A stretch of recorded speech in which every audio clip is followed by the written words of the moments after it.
Saudara, tak cuma soal pemecatan Verdi Sambo yang kini terungkap di publik. Nah, kini Guru Besar Ilmu Politik dan Keamanan Universitas Padjadjaran Muradi menyoroti lamanya proses hukum kasus Sambo karena ada peran backing kakak dan adik asuh. Soal kakak asuh, pertama kali diungkapkan Guru Besar Politik dan Keamanan Universitas Padjadjaran Bandung yang juga mantan penasihat Kapolri, Profesor Muradi. Dugaan adanya peran pihak lain, yakni kakak dan adik asuh, menjadi penting bagi Verdi Sambo untuk menghadapi kasusnya. Kakak dan adik asuh ini berperan membentuk persepsi publik dengan harapan vonis hakim yang dijatuhkan pada Sambo akan lebih ringan. Karakter yang kemudian seolah-olah ingin menyelamatkan, tanda kutip, minimal mengurangi hukuman dari total sangkaan hukuman mati dari yang bersangkutan. Saya ambil contoh gini, Mas Aiman. Ya.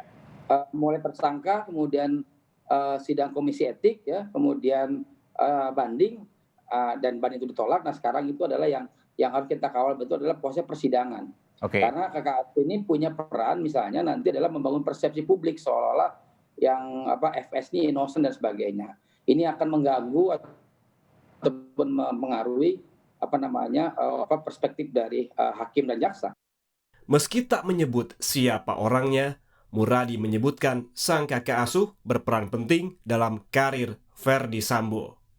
Yang purnawirawan yang saya station ya itu satu ya, yang purnawirawan karena memang beliau ini punya pengaruh mulai menjadikan jenderal bintang 1, kemudian jadi jenderal bintang 2, jadi Kadif ini seniornya sudah pensiun.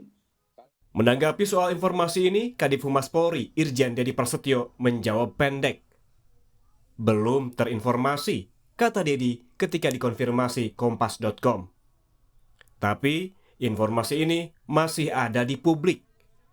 Malah Muradi menyatakan tak cuma di luar institusi Polri, kakak asuh dan adik asuh ada di struktur Polri saat ini. Kan tadi kakak asuh, ada asuh itu ada 2 ya. Yang masih aktif, masih yang sebagian besar pegang posisi strategis ya. Oh, ada juga yang masih aktif. Oh. Ya, makanya saya bilang yang masih aktif ini yang kemudian menjadi bridging untuk kemudian menyampaikan dari yang sudah tidak aktif. Harus ditekankan bahwa kasus ini harus selesai supaya internal Polri-nya berwibawa begitu. Mantan Kepala Bareskrim Polri, Komjen Purnawirawan Ito Sumardi, tak membantah adanya kakak dan adik asuh dalam tradisi kepolisian. Memang ada konflik kepentingan yang muncul dalam tradisi ini. Jadi sebetulnya istilah kakak asuh dan adik asuh itu satu hal yang sangat lazim ya di semua lembaga pendidikan, bukan hanya di Polri saja. Ya. Nah, kenapa? Karena ada atas dasar mungkin kedekatan ya, ada kedekatan karena satu daerah, ada kedekatan satu alumni pendidikan ya. Kemudian biasanya seorang kakak asuh ini dari mulai pendidikan dia sudah melihat potensi adik asuhnya.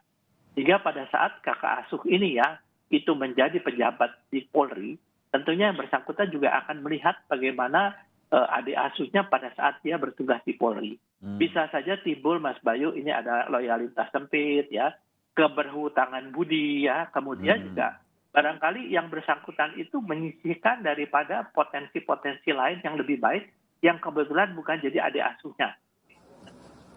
Kini publik ingin tahu siapa sebenarnya kakak dan adik asuh Verdi Sambo, dan benarkah mereka mempunyai peran penting untuk memengaruhi persidangan?